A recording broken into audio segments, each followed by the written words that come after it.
सध्या बारामतीत झालेल्या अजित पवार यांच्या विमानांचा अपघातानंतर ब्लॅक बॉक्स फॉरेन्सिक टीमकडून ताब्यात घेतला आहे. त्यामुळे ह्या अपघाताच्या दृष्टीने महत्त्वाची माहिती मिळण्याची भूमिका ह्या ब्लॅक बॉक्समधून ठरू शकते. ह्या ब्लॅक बॉक्समध्ये विमान उडण्यापासून ते लँडिंगपर्यंत सर्व डेटा स्टोअर होत असतो.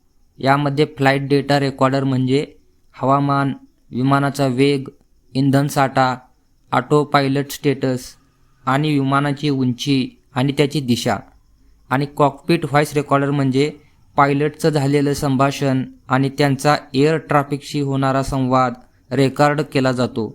आता हे ब्लॅक बॉक्स फॉरेन्सिक टीमने ताब्यात घेतले असून या अपघातात झालेला संवाद, तांत्रिक बिघाड आणि बरीच काही रेकॉर्डिंग समोर येणार आहे. याच्यासाठी 6 ते 8 दिवस वेळ लागणार असून हा अपघात कशामुळे झाला ही माहिती समोर येणार आहे. धन्यवाद.